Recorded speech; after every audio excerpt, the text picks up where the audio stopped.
libro. Hoy día ya nos toca el penúltimo libro del Antiguo Testamento. Así es que vamos a pedir al Señor que nos asista, que nos guíe, que abra nuestros oídos, que nos despierta, que estamos un poco somnolientos también, y que su palabra, a través de este estudio panorámico, pueda también alimentarnos. Oremos al Señor, hermanos. Dios amado y bueno, te damos gracias porque ya es un nuevo domingo donde estamos aprendiendo de ti, de tu palabra, Señor, y te queremos rogar, queremos pedir que seas tú guiando esta clase, que seas tú, por favor, ayudándonos a ser claros, a, a poder llevar, Señor, a los oídos de mis hermanos solamente lo que va de acuerdo a tu verdad. Y también, Señor, te quiero pedir que nos ayude a cada uno de nosotros a poner atención, a estar centrado en este tiempo que debe ser especial, más allá de que nos conectamos por este medio, Señor. Es un tiempo que debemos apartar y te pedimos que así sea también en nuestras mentes, Señor, en nuestros corazones. Tú céntranos en ti, por favor, Señor. Te lo rogamos y pedimos, Señor, la asistencia de tu Santo Espíritu en el nombre de Jesús. Amén. Hermanos, el libro de Zacarías. No, ahí sí. Siempre vemos los objetivos de la clase. Esto ya debiesen conocerlos de memoria, ¿verdad? Son conocer las características principales del libro de Zacarías, abordar sus claves y retos de interpretación y entender su rol en la historia de la redención.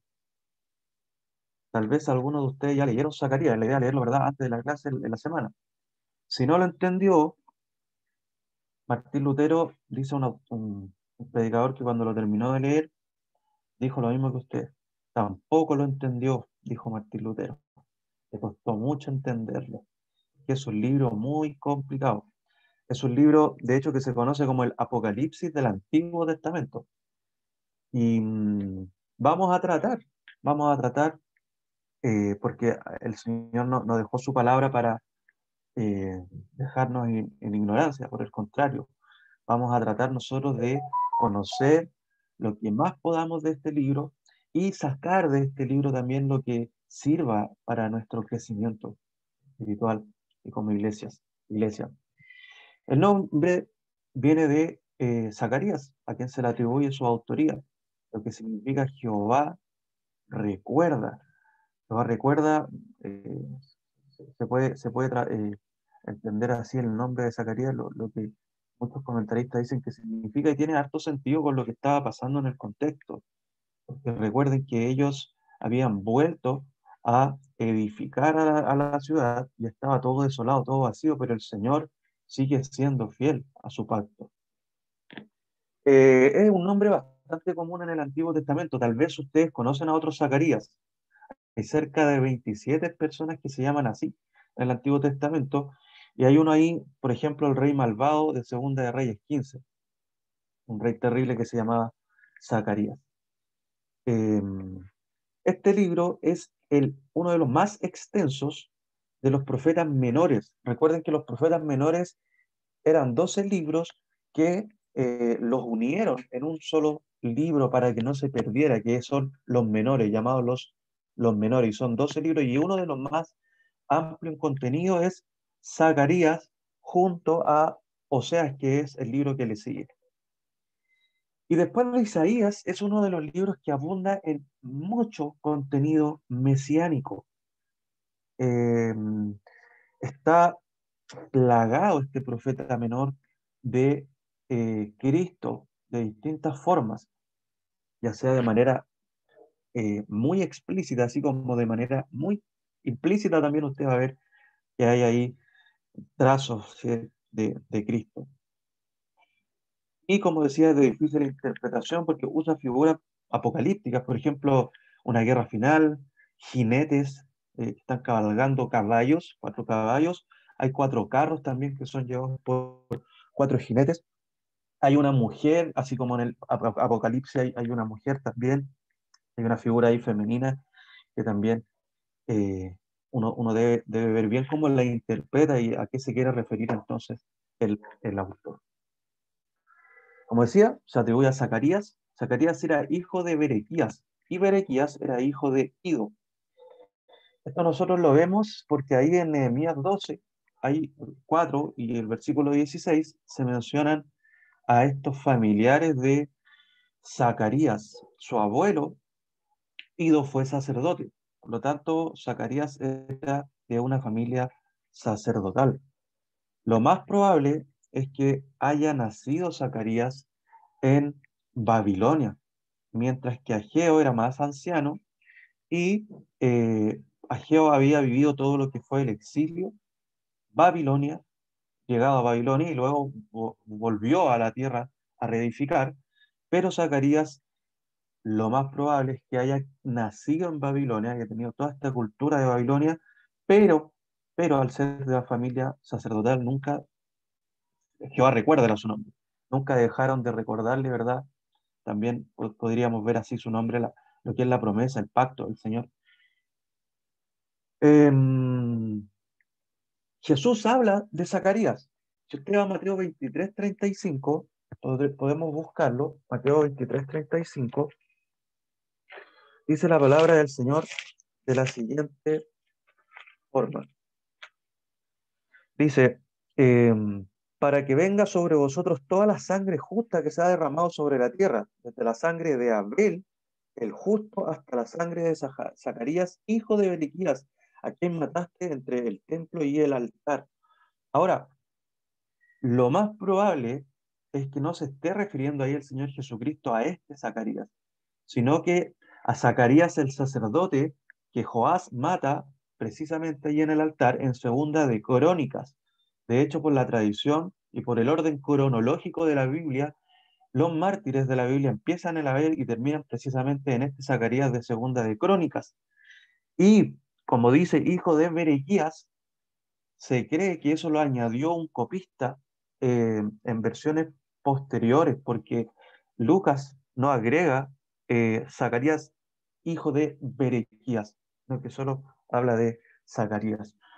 Bueno, colaboró junto a Geo, fueron compañeros de trabajo y además se sumó junto a Geo a la reconstrucción del templo. Es hermoso como lo dice Edras 5. Vamos allá, por favor, hermanos, para que lo podamos ver. Edras capítulo 5. Dice la palabra del Señor, versículo 1 y 2. Profetizaron a Ageo y Zacarías, hijo de Ido, ambos profetas a los judíos que estaban en Judá y en Jerusalén, en el nombre de Dios de Israel, quien estaba sobre ellos. Entonces se levantaron Zorobabel, hijo de Salatiel, y Jesúa, hijo de Josadac, y comenzaron a reedificar la casa de Dios que estaba en Jerusalén, y con ellos los profetas de Dios que les ayudaban. Estos hermanos no solamente profetizaban, sino que estaban ayudando en la reconstrucción. Estaban levantando ladrillos probablemente en sus ratos libres, mientras que también iban profetizando al pueblo. La fecha es similar a la de Ageo. Su ministerio lo inicia el año 520, similar a Ageo, a diferencia de 2 meses, porque Ageo inicia, como dice Ageo 1:1, en el año segundo del rey Darío, en el mes sexto vino palabra de Jehová por medio de el profeta Ageo. Y de Zacarías dice en el octavo mes del año segundo de Ageo, 6, 7, 8. ¿Ven? Son 2 meses de posteriores. Vino palabra de Jehová entonces al profeta Zacarías. Y en este momento es bueno adentrarnos un poquitito. ¿Qué está pasando? Dios ha permitido el regreso de su pueblo para reconstruir. Eso es lo que está pasando. Y al estar reconstruyendo entonces Dios en un momento específico, Dios les hace a estos hombres, les da palabra, les hace profetizar. Mientras que Ageo profetiza con una mirada un poco más del hoy, no quiere decir que no haya visiones o que no haya menciones al mañana, pero el fuerte de Ageo es en el hoy, edifiquemos, trabajemos, cuidado con el pecado, lo veíamos la semana pasada, y centrémonos en la obra, en el templo, en lo que están edificando. Zacarías, el Señor lo llama también a animar al pueblo a construir hoy, pero mirando hacia el mañana. Y aquí es buena esa enseñanza pedagógica que se ocupa a veces de los edificadores. Están 3 hombres edificando, o dos hombres edificando, tres hombres edificando, perdón, y se acerca una persona y le dice a uno, ¿qué están haciendo? Y uno dice, estamos levantando una muralla, perdón, estamos poniendo ladrillos. Se le pregunta al segundo, ¿qué están haciendo? Y él dice, estamos levantando una catedral, perdón, estamos levantando una muralla. Y se le pregunta al tercero y el tercero dice, no, estamos haciendo una catedral gigante. ¿Tá? Primero, no están equivocados ninguno de los tres, pero el tercero tiene una visión más a largo plazo. Y es un poco lo que ocurre acá con Zacarías. Zacarías dice, ustedes no están solamente edificando este templo. Lo que pasa es que aquí este templo va a hacer su aparición también el Mesías. Pero no solamente eso, este templo incluso va a ser destruido, pero el Mesías va a edificar, va a reedificar un nuevo templo. Y para eso es necesario que hoy día estemos edificando este templo. Bien, el contexto histórico y geográfico, se preguntarán qué tienen que ver estos peces que están ahí, pero espero también nos ayuden. Si se dan cuenta, van desde el más grande al más pequeño, o desde el más pequeño hacia atrás al más grande. Vamos a centrarnos en el más pequeño. El más pequeño vendría a ser Judá.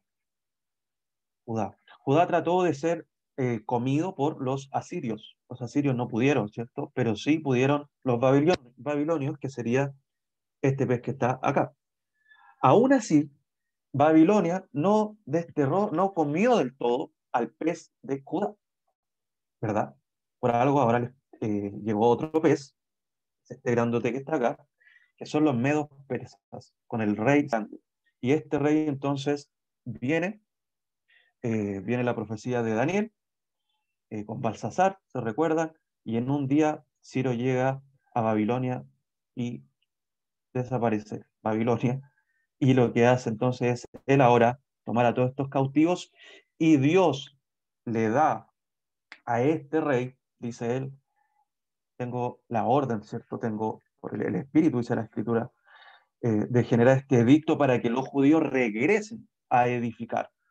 Como bien veía nuestro hermano Pablo, ellos fueron en distintas oleadas, pero una de las cosas que mencionaban algunos autores que me llamó la atención es que este rey no lo hizo de la nada, este edicto, sino que es muy probable, decía un autor, que Daniel, al llegar Ciro, era común que eh, los reyes tomaran a los intelectuales, a los sabios que quedaban de la cultura anterior, que estaban absorbiendo. Y es muy probable que Daniel le haya dicho, mira, yo tengo escritos donde ya se profetizó que tú vendrías y que tú tendrías que hacer esto. ¿Se acuerdan que él iba a ser como un pastor? eh, Perdón, iba a ser un instrumento usado por Dios en la profecía. Y bueno, decía un autor que es muy probable que Daniel le haya dicho esto a Ciro el Grande, y así Ciro, además eh, con, con esta forma que tenía él de verlo, pues tenía muchos dioses también, haya sido un poco supersticioso y haya dicho, sí, tengo que hacerlo, y por lo mismo es una probabilidad, entonces haya generado el edicto. Bueno, el edicto, sin lugar a duda, y más allá de lo que estoy mencionando y de los comentarios de este autor y de otros, estaba en las manos del Señor. Y el Señor entonces es quien a su tiempo hace que el pueblo vuelva. Y vamos a ver una línea de tiempo, hermanos, para ver si nos podemos ayudar también. En el 721 el reino del norte es exiliado por los asirios.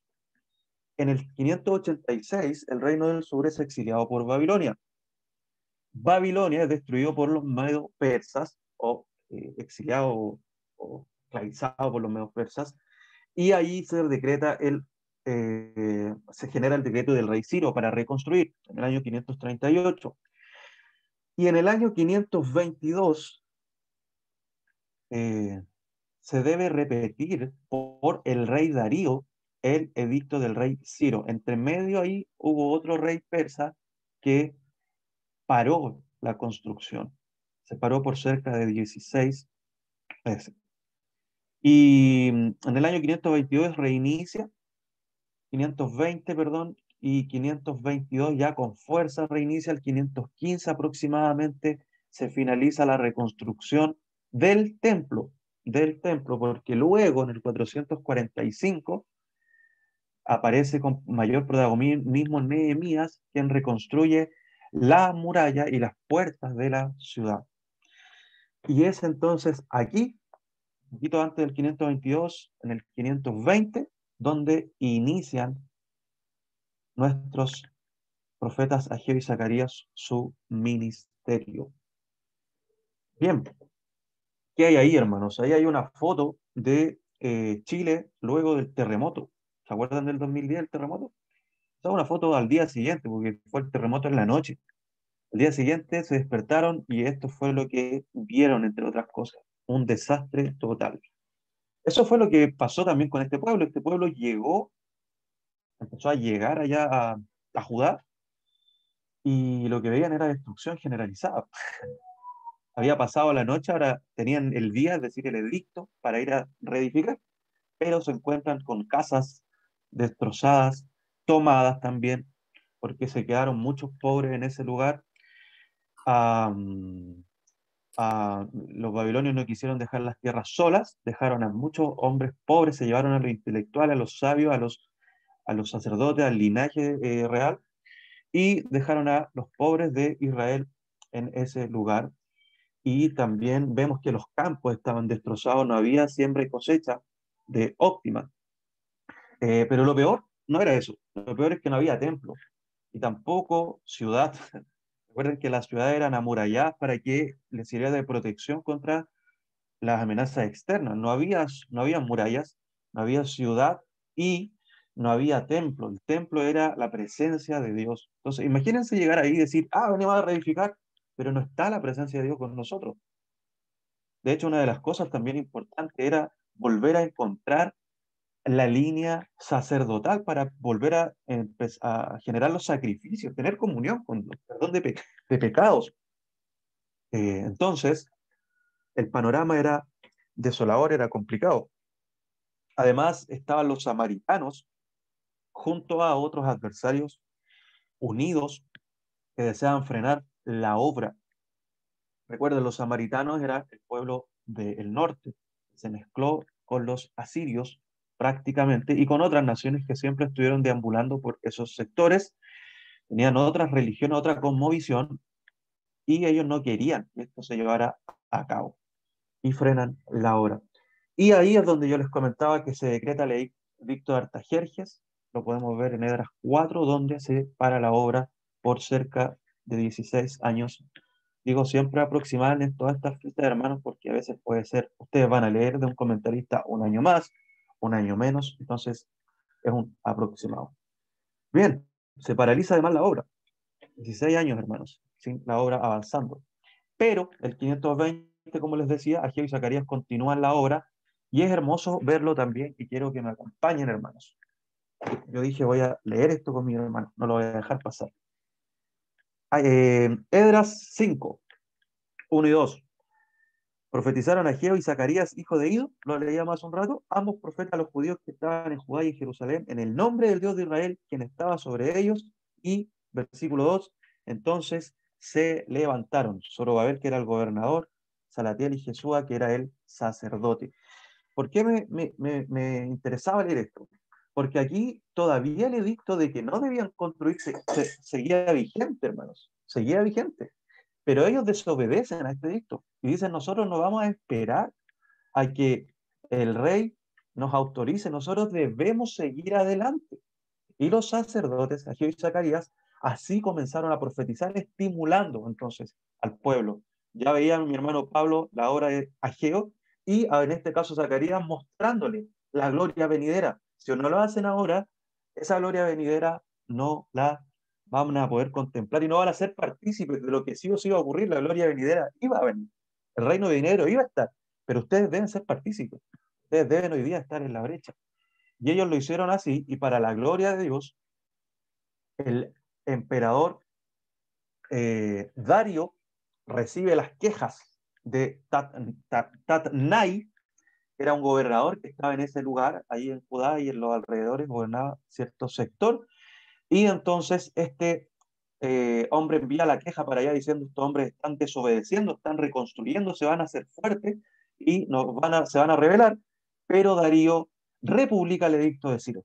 Así es que siguen construyendo a pesar de la malicia, el acoso y la hostilidad interna y externa que estaban enfrentando. La obra del Señor, hermanos, siempre ha tenido enemigos, los va a seguir teniendo, los tiene el día de hoy, pero como dice Pablo, Gálatas 6:9, no nos cansemos, hermanos, de hacer el bien, porque a su tiempo segaremos si no desmayamos.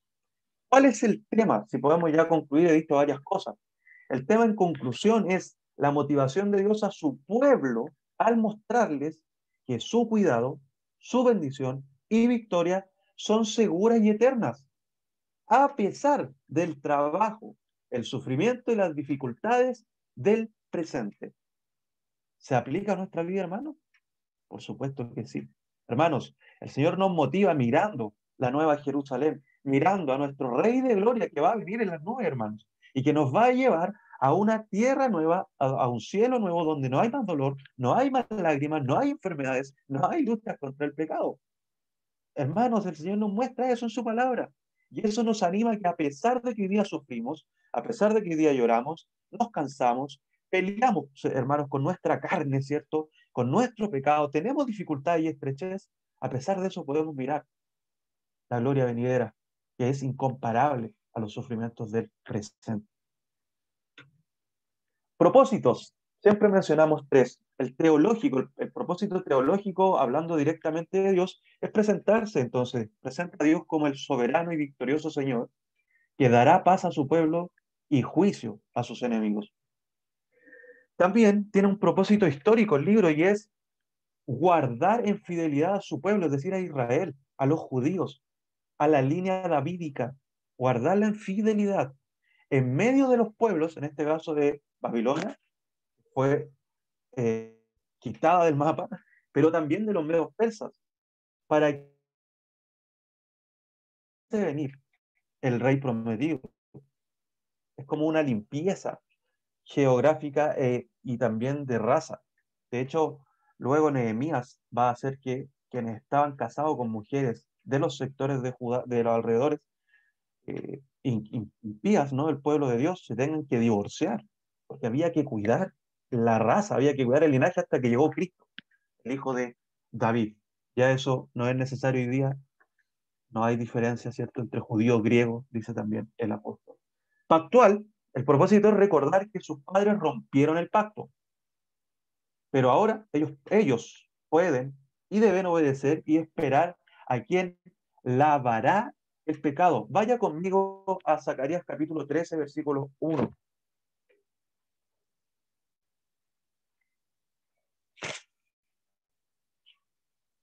Dice, en aquel tiempo habrá un manantial abierto para la casa de David y para los habitantes de Jerusalén, para la purificación del pecado y de la inmundicia.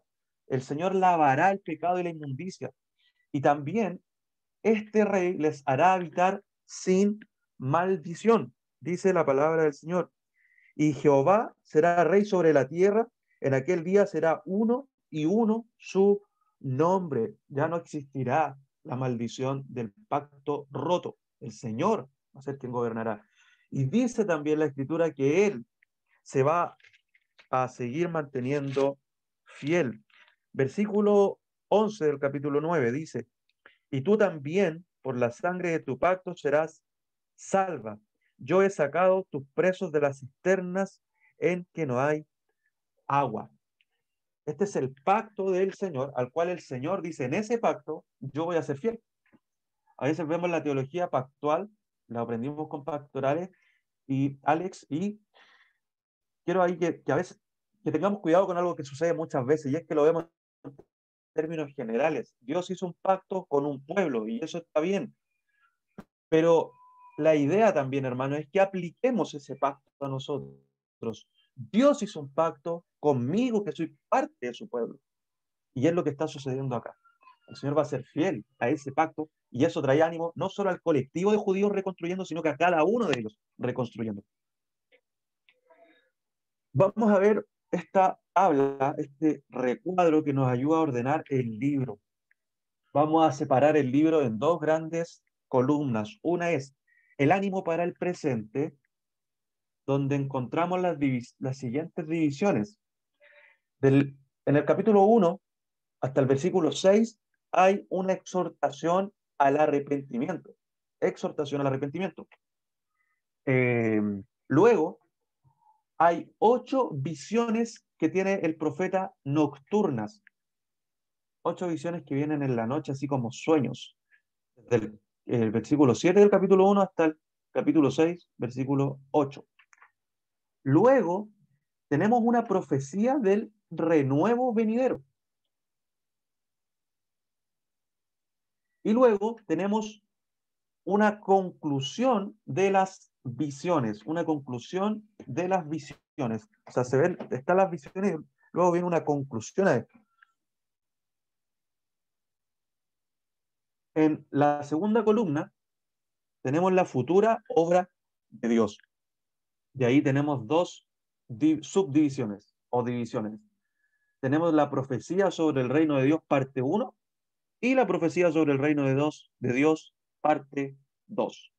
Ahora, en la primera gran columna, ánimo para el presente, nosotros vemos como tópicos o como temas recurrentes dentro de esta columna que es posible, hermanos, obtener el favor de Dios, pero al no cometer los pecados de sus padres. En el capítulo 1, por favor acompáñenme, de Zacarías, dice la palabra del Señor, versículo 3, capítulo 1. Dice, diles pues, así ha dicho Jehová de los ejércitos, volveos a mí, dice Jehová de los ejércitos, y yo me volveré a vosotros, ha dicho Jehová de los ejércitos. No seáis como vuestros padres, a los cuales clamaron los primeros profetas, diciendo, así ha dicho el Jehová de los ejércitos, volveos ahora de vuestros malos caminos y de vuestras malas obras, y no atendieron, ni me escucharon, dice Jehová.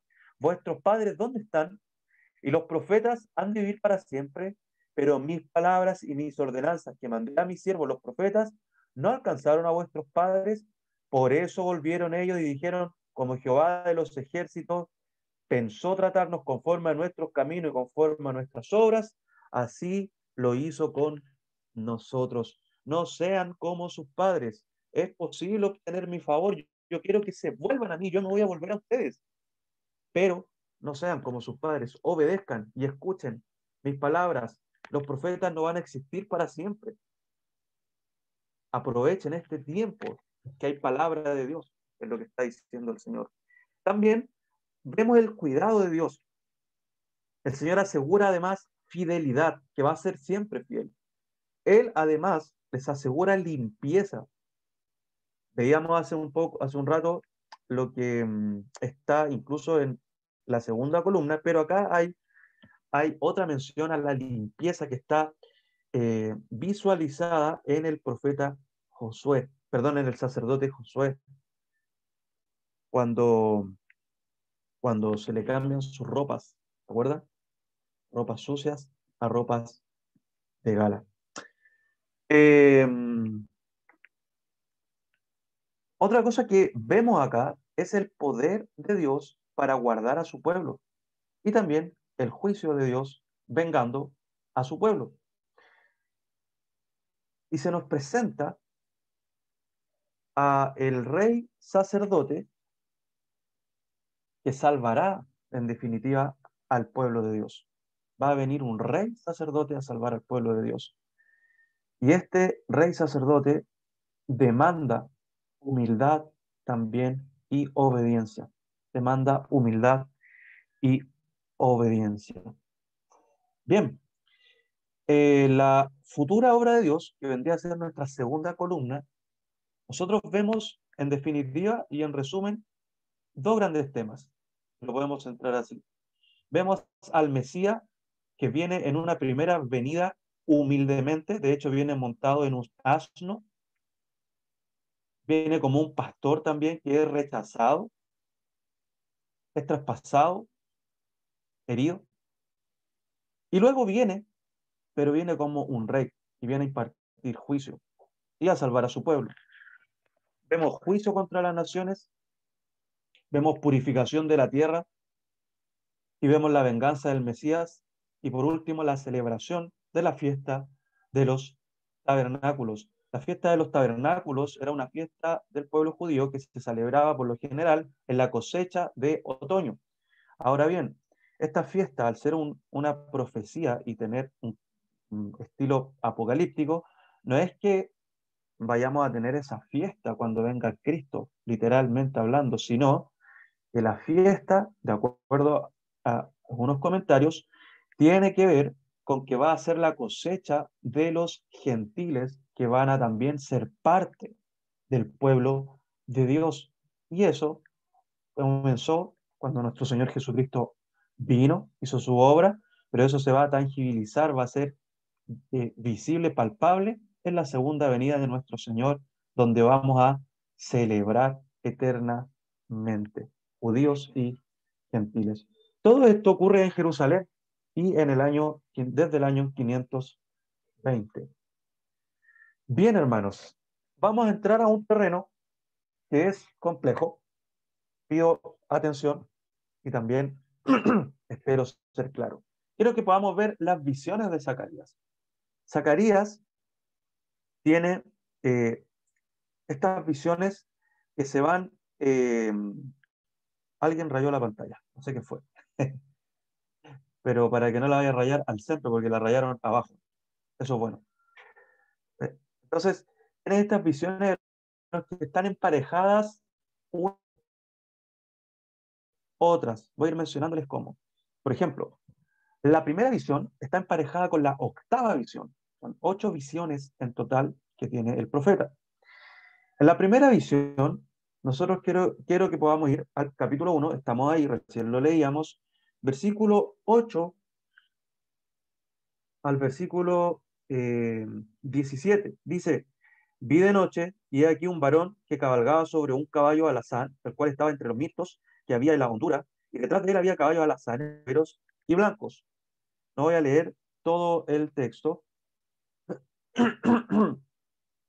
pero lo que quiero que veamos es que estos caballos están montados por jinetes.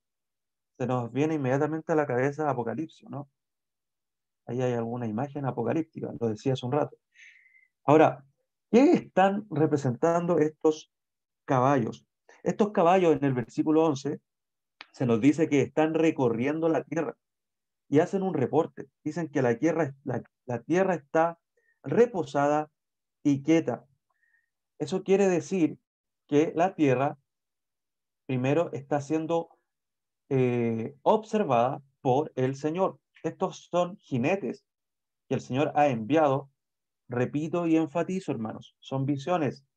No piensen literalmente en caballos y jinetes que andan rodeando la tierra, o que anduvieron acá. Una visión que le muestra al profeta, y él la debía transmitir al pueblo, que el Señor está cuidándoles, que el Señor en toda la tierra conocida para ellos, no hay amenaza alguna. Por lo tanto, como dice acá, ellos con reposo y quietud pueden y deben edificar. El Señor los está cuidando. El Señor en toda la tierra ha enviado a sus jinetes a rodearla. Segundo, se repite la promesa de restauración liberación. Vamos a la octava visión, que está emparejada con la primera. La octava visión está en el capítulo 8. Capítulo 8, versículo 6, perdón, eh, eh, capítulo 6, versículo 1 al 8. De nuevo alcé mi ojo y miré y hay 4 carros. ¿Ven? En el otro no habían carros, eran solo jinetes y caballos. Acá se agregan los carros que salían de entre 2 montes y aquellos montes eran de bronce. En el primer carro había caballos alazanes, en el segundo carro caballos negros, tercero blanco y en el cuarto overos rusios rosados. No se preocupe de los colores, ¿ya? No se preocupe de los colores y no nos perdamos en eso. Lo que sí quiero que nosotros podamos ver es que dice la palabra del Señor cuando el profeta pregunta, dice, ¿qué son estos? Estos son los 4 vientos de los cielos que salen después de presentarse delante del Señor de toda la tierra. ¿Se dan cuenta? Ellos también están recorriendo la tierra y se presentan a rendir cuenta delante del Señor. ¿Por qué acá se agrega, hermanos? Se agrega, se agrega los carros. Cuando un caballo en la antigüedad montaba carro, un carruaje, estamos hablando de que tenía mayor poderío y estaba listo para la guerra. Lo que está haciendo entonces el Señor a través del profeta es decir, uno, yo tengo a toda la tierra vigilada y pueden reedificar en paz, en tranquilidad. Y dos, además yo tengo todo el poder para visitar como viento poderoso toda la tierra y nada ni nadie me puede vencer. Tengo caballos, ¿sí? Poderosos, armados, para que ustedes estén tranquilos. En conclusión, con estas dos primeras visiones, entendemos que Dios cuida atentamente a su pueblo con poder. Y el llamado al pueblo, cuando entendían esta profecía, era confíen en el poder de Dios porque Él está cuidándoles. ¿Se entendió, amados? Vamos a pasar a la segunda visión. 4 cuernos, capítulo 1, versículo 18. Después alcé mis ojos y miré y aquí 4 cuernos. Y dije al ángel que hablaba conmigo, ¿qué son estos? Y él me respondió, estos son los cuernos que dispensaron a Judá, a Israel y a Jerusalén. Me mostró luego carpinteros y yo dije, ¿qué vienen estos a hacer? Y me respondió diciendo, aquellos son los cuernos que dispersaron a Judá, tanto que ninguno alzó su cabeza, mas estos han venido para hacerlos temblar, derribar los cuernos de las naciones que alzaron el cuerno sobre la tierra de Judá para dispersarla. Entonces hay 4 cuernos que vienen a ser destrozados por estos artesanos.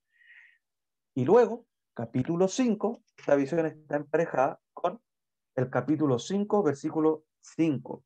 Salió aquel ángel que hablaba conmigo y me dijo, alza ahora tus ojos y mira qué es esto que sale. Y dije, ¿qué es? Y él dijo, este es un efa, es como un recipiente de greda grande, y adentro había una mujer. Dice, estaba una mujer sentada en el medio de aquel efa. Y él dijo, esa es la maldad. Y la echó dentro del efa. Y echó la masa de plomo en la boca de el efa. Alcé luego mi ojo y miré y aquí 2 mujeres que salían y traían viento en sus alas y tenían alas como de cigüeña y alzaron el efa entre la tierra y los cielos. Y dije al ángel, ¿qué hablaba conmigo? ¿A dónde lleva ella el efa? Y él me respondió, para que le sea edificada casa en tierra de Sinar. Y cuando esté preparada la pondré sobre su base. Dos visiones que nos hablan de lo mismo. Los 4 cuernos podrían ser Asiria, Babilonia, Egipto o incluso los medios persas o Roma más adelante, mirando hacia el futuro.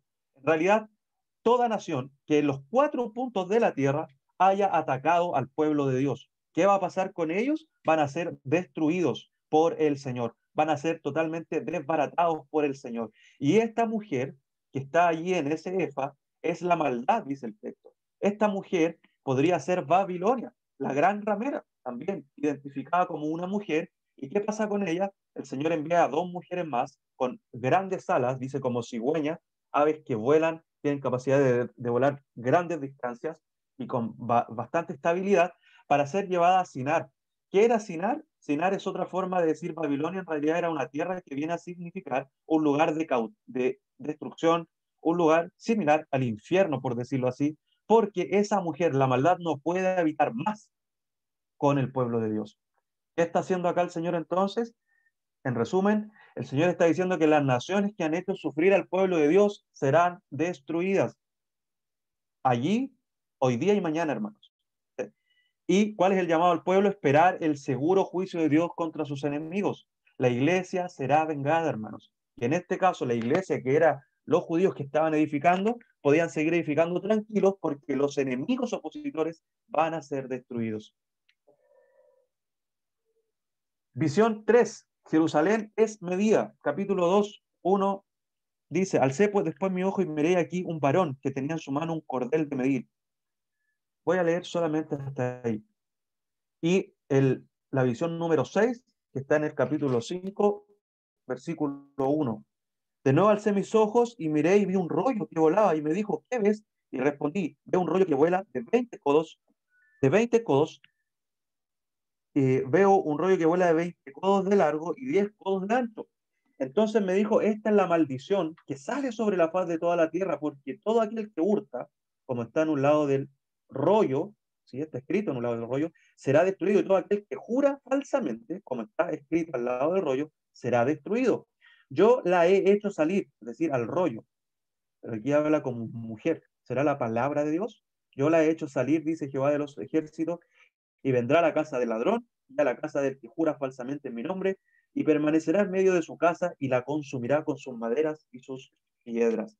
Estas dos visiones están emparejadas y nos muestran dos cosas. Primero, Jerusalén es medida. Eso quiere decir que Dios sabe cuánto mide su ciudad, su pueblo. Eso es Jerusalén. Es su pueblo. El Señor lo conoce. Y como Él lo conoce, nada ni nadie le puede hacer daño. Nada ni nadie lo puede arrebatar de su mano. Y como lo conoce, Él le va a dar lo justo y necesario que ese pueblo necesita. Eso es lo que viene a enseñar esto. Y en segundo lugar, el rollo volador que se pasea es la palabra de Dios, la palabra de Dios que no está presa, está libre, y la palabra de Dios viene a impartir juicio. En ella está escrita la ley de Dios. Por lo tanto, lo que aquí nosotros vemos, y también lea el capítulo 5, perdón, el versículo 5 del capítulo 2, dice que esta ciudad que él midió no necesita muros, pero estamos reconstruyendo, sí, pero va a llegar un momento que no va a necesitar muros. ¿Por qué? Porque yo voy a hacer un muro alrededor de ella, un muro de fuego, y para gloria estaré en medio de ella, eso es al futuro. Entonces, Dios será su muralla de fuego, la palabra de Dios no está atada, va y viene libremente para juzgar a los hombres, y esto enseña en resumen, hermanos, que Dios conoce la medida de su ciudad y la cuida, y con su palabra hará justicia. ¿Qué debía hacer el pueblo? El templo de Dios hoy es su pueblo. Allí habita el Señor, sin necesidad de muros. Así será también en la gloria. Debe descansar en el Señor y no confiarse.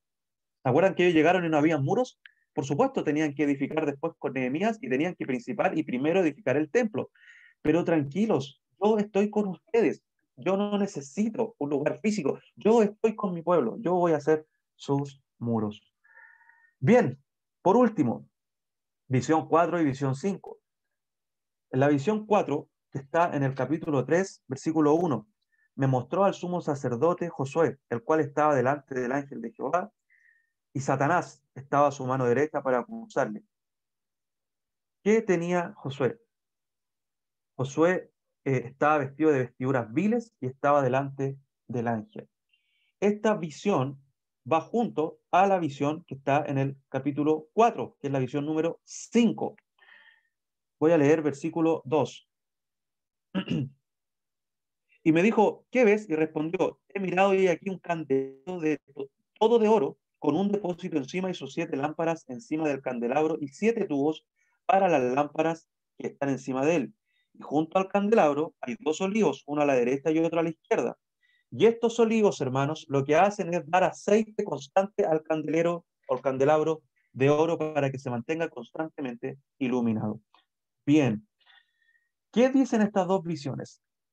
La primera, hermanos, si se guardan en obediencia y confiando en su siervo, contarán con perdón para vivir la vida de fe.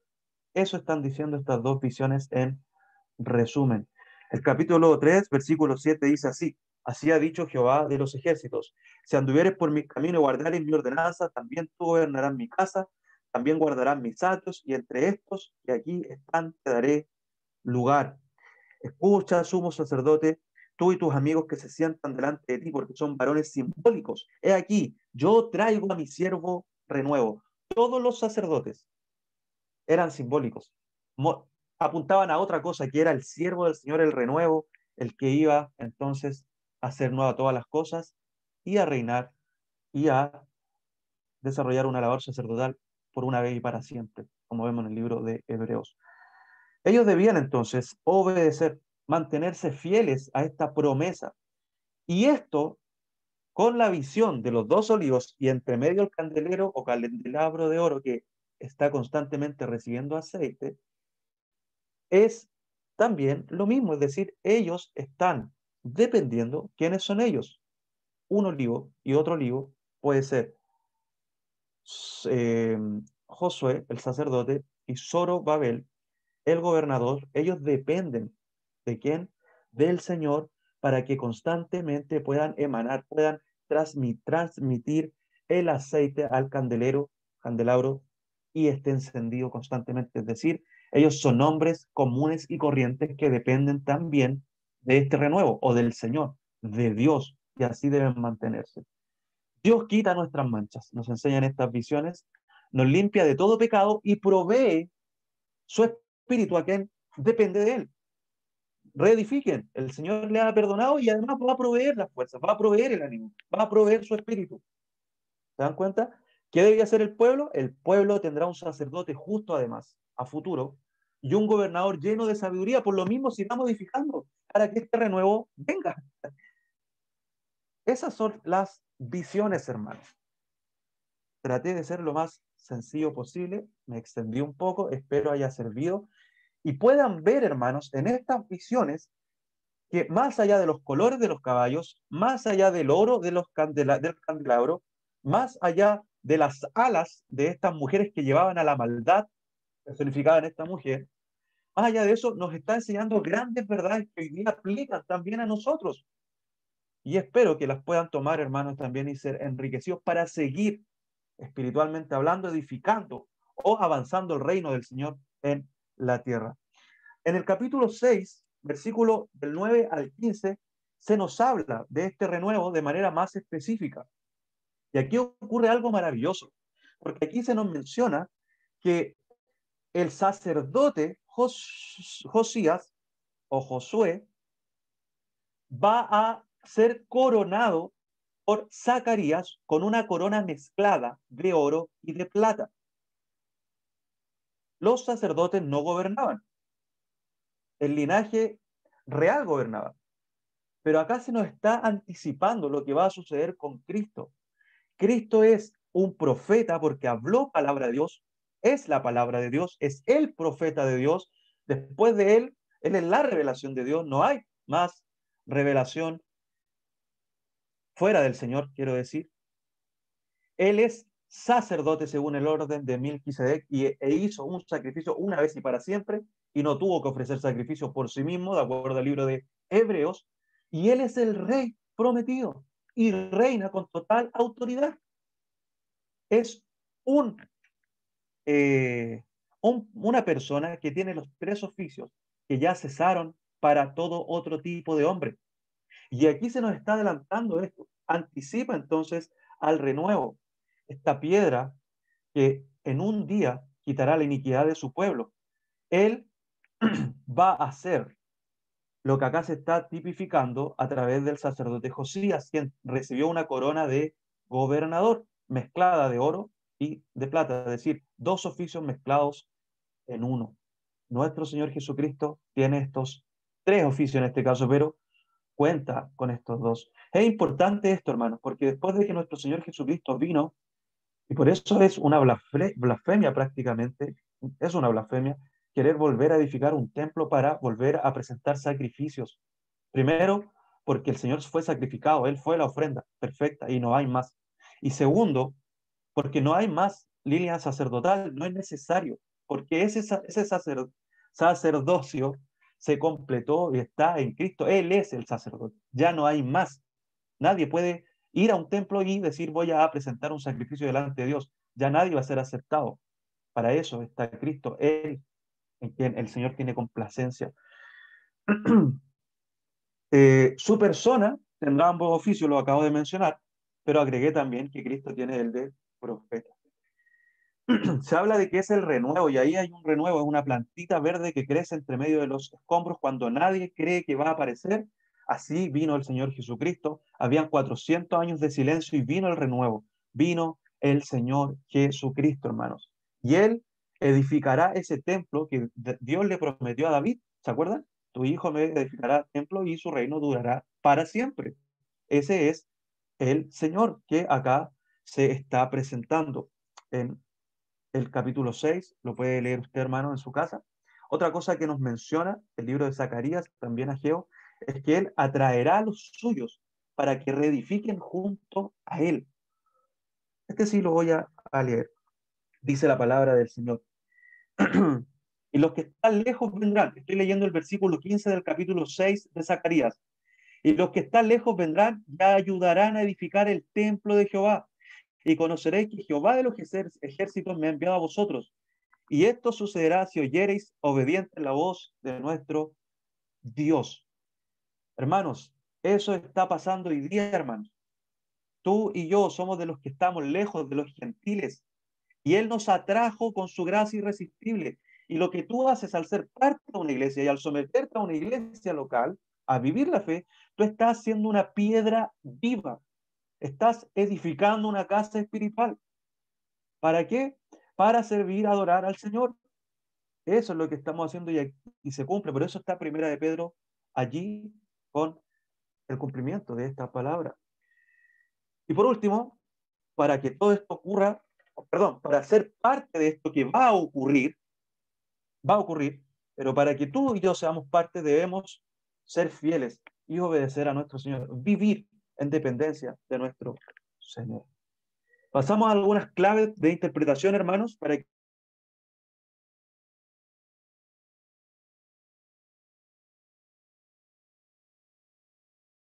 7 veces allí en el texto, Jerusalén y Judá, Jerusalén y Judá. Cuando parecía estar todo perdido, ahora en un libro como este está 57 veces el Señor hablándole a su pueblo. En aquel día, es decir, el día del Señor, cuando venga el renuevo. Allí hay cosas que mencionar. Por ejemplo, hay un aquel día cuando dice la palabra que Él va a quitar la iniquidad en un solo día. También es en aquel día, lo dice el texto. Eso ya ocurrió. Eso fue cuando nuestro Señor Jesucristo murió en la cruz. Fue en un solo día que Él venció toda la maldad, todo el pecado. Pero también, como veo abajo, puse abajo, está el día del Señor. O se menciona también aquel día, el día de juicio, cuando el Señor venga en su segunda venida a impartir juicio y a salvar definitivamente o completa o consumar ya la obra de salvación a su pueblo. Naciones extranjeras, hay 16 menciones porque todas van a ser enjuiciadas. Hay mucho registro de estas naciones extranjeras que van a ser enjuiciadas. Casa o templo también está 30 veces en el texto. ¿Por qué? Porque hay un énfasis en la reconstrucción para tener comunión con su pueblo, pero mirando a el templo celestial, mirando a esa comunión que vamos a tener eternamente con nuestro Señor.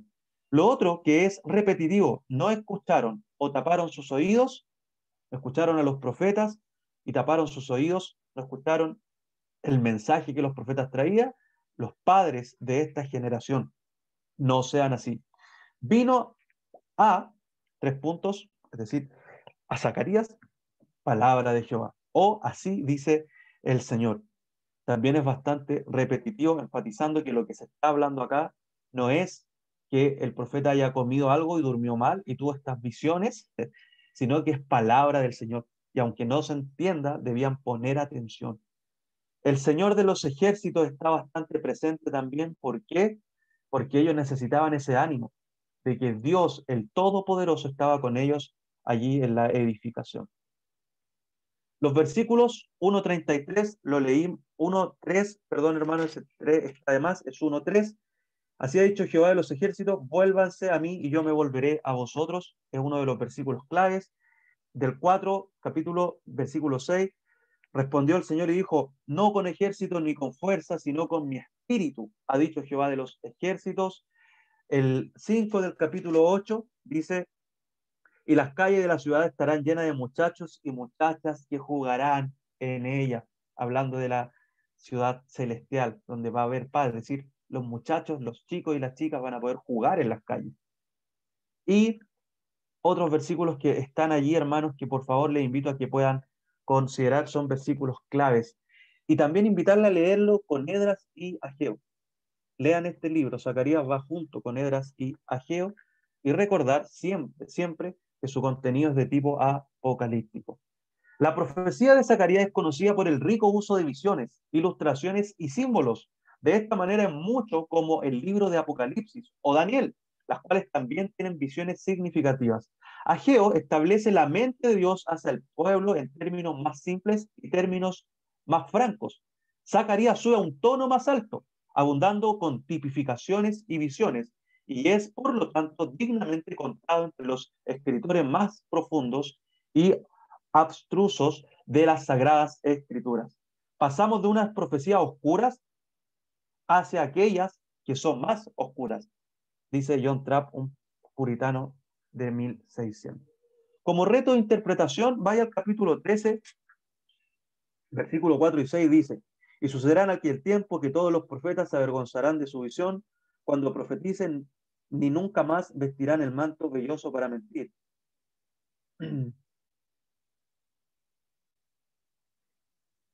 Sí. Y voy a leer, hermano, en la Biblia de las Américas. ¿Ya? No hay problema si tiene Reina Valera, pero es más clara. El mismo capítulo y versículo, para que no lo cambie. Dice entonces, capítulo 13, versículo 4. Dice: también sucederá aquel día que los profetas se avergonzarán cada uno de su visión cuando profetice, y no se vestirán el manto de pelo para engañar, sino que cada uno dirá: no soy profeta, soy labrador de la tierra, porque un hombre me vendió como esclavo en mi juventud. Y alguien le dirá: ¿qué son estas heridas en tu cuerpo? Y él responderá: son aquellas con que fui herido en casa de mis amigos. Algunos han interpretado a este herido como nuestro Señor Jesucristo, pero no es así, hermanos. Este herido que está aquí es un falso profeta, es un mentiroso. Si ustedes se dan cuenta, ya no va a usar más el manto de pelo para engañar, recordándonos de Jacob, ¿se acuerdan? Y también recordando lo que hicieron los hermanos de José, que lo vendieron como esclavo. Bueno, este hombre esto hizo con el Señor. En palabras simples, los falsos profetas hacen lo mismo con la palabra del Señor y sacan provecho personal. Y las heridas que tienen no son debido a la causa de Cristo, son heridas falsas.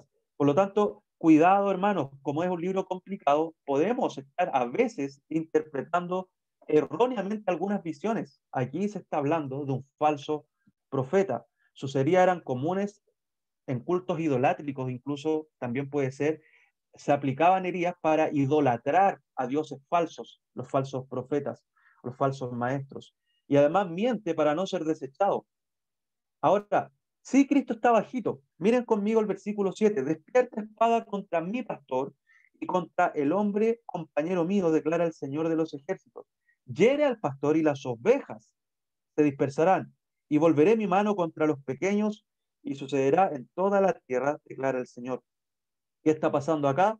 Que aquí el Señor cambia esa visión de este falso pastor, de este falso profeta, este falso maestro, y pone los ojos en el verdadero pastor, a quien él mismo, el Padre, va a poner su espada, lo va a dañar.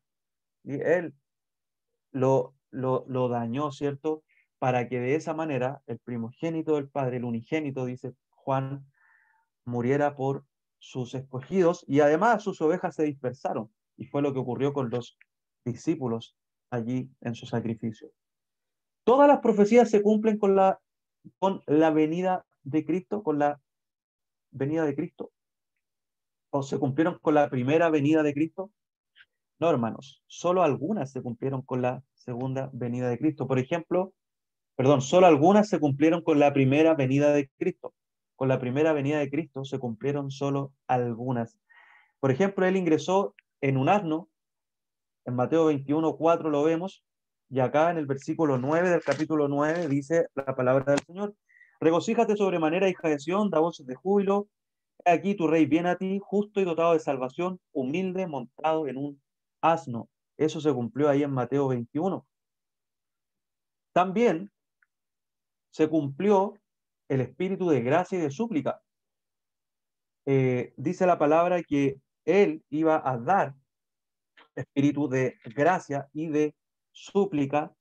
En el capítulo 12, versículo 10, derramaré sobre la casa de David y sobre los habitantes de Jerusalén espíritu de gracia y de súplica, y me mirarán a mí, a quien han traspasado. Eso se cumplió, hermanos. El Señor, cuando fue traspasado, resucitó, ascendió y entregó vino su santo espíritu sobre los habitantes, la casa de David y Jerusalén, los apóstoles, ¿verdad? y lo vemos también en Juan 16. Hay cosas que no se han cumplido y estamos esperando. La venida de Cristo como Rey todavía no se cumple. Como Rey, con todo, como vemos en Filipenses 2:9, ¿cierto? Cuando toda rodilla se doblará. Dios y su pueblo juntos por siempre aún no se cumplen, como vemos en Apocalipsis 21:4, y Zacarías lo menciona en el capítulo 2, versículo 4, y así otras profecías que aún no se han cumplido. Como importancia doctrinal, hermanos, solo con el Espíritu Santo nos ha de bastar para enfrentar la oposición, el desánimo, y así levantar nuestras ruinas e ir a Dios. Nuestras ruinas espirituales, hermanos, por lo que estés pasando, no van a superarse, hermanos, con la fuerza, con medios humanos, con cosas carnales, sino, dice el profeta, con el Espíritu del Señor, con mi Espíritu, hermanos. Cristo abrió un manantial de bendición espiritual, lo veíamos hace un rato, del cual podemos y debemos abastecernos, no solo para limpiarnos una vez, constantemente, hermanos. Podemos ir a ese manantial que fue abierto para estar limpios de nuestros pecados, aliviados en nuestras conciencias. Desarrollemos nuestra vida con los ojos en lo eterno, hermanos, no en lo terrenal, como nos habla el autor de Hebreos, ¿cierto? Con la vista puesta en la ciudad venidera, en lo que viene. Asimismo debían edificar estos hermanos. Y sus padres desobedecieron a la palabra, y nosotros, amados hermanos, debemos recibirla como palabra de Dios, como lo hicieron los tesalonicenses. Recibir la predicación domingo a domingo, no solo oída, sino que también tratar por todos nuestros medios de hacerla, ser hacedores de la palabra de Dios. Dios jamás ha dejado de cuidar a su pueblo. Sus ojos están sobre los justos y sus oídos atentos al clamor de ellos, como dice Primera de Pedro. Acá les habló a través de estas visiones de cuidado con estos caballos, estos vigilantes poderosos con carruajes. Hermano, asimismo el Señor está cuidando a su pueblo y está atento a nuestros clamores al día de hoy.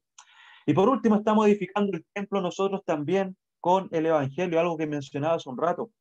Con el Evangelio seguimos edificando el templo, hermano. La obra no ha cesado. Necesitamos seguir levantando el templo del Señor hasta que Él regrese, que vengan nuevas piedras vivas, predicar el Evangelio para que siga entonces el reino del Señor avanzando. Acá hay cosas que ya mencioné, porque el libro está plagado de Cristo, pero quiero solamente quedarme con lo último. Cristo es el Rey sobre todo y su día ya viene. Capítulo 14, y con esto vamos a orar. Capítulo 14, versículo 9, dice así: y Jehová será rey sobre toda la tierra en aquel día. Jehová será uno y uno su nombre. Versículo 16: y todos los que sobrevivieren de las naciones que vinieron contra Jerusalén subirán de año en año para adorar al rey, a Jehová de los ejércitos, y a celebrar la fiesta de los tabernáculos. Hermanos, nuestro Señor Jesucristo está reinando y viene por su pueblo. Nos congregaremos para siempre con él y celebraremos su victoria con gozo eterno. Oremos al Señor. Amado Dios, gracias damos, Señor, por este libro que nos ayuda a seguir edificando, Señor, sin dejar de mirar lo que hacemos en el día a día, pero también, Señor, con un ojo también puesto en esta gloria venidera, Señor, en esto que a nosotros nos cuesta incluso de describirlo, Señor, que nos faltan palabras, Señor, para lo hermoso, lo glorioso y lo maravilloso que será, Señor, habitar eternamente contigo y tú con nosotros, Señor. Amado Señor, estimúlanos para seguir adelante, más allá de lo que ocurre con esta pandemia, con estas separaciones que tenemos que enfrentar, con nuestro pecado, con nuestro desánimo. Ayúdanos, Señor, a mirar lo eterno, a mirar la gloria venidera para así seguir, Señor, adelante en esta carrera. Amado Dios, oramos y te pedimos todo en el nombre de Jesucristo. Amén. Bien, mis amados hermanos,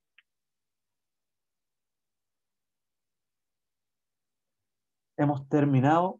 Voy a hacer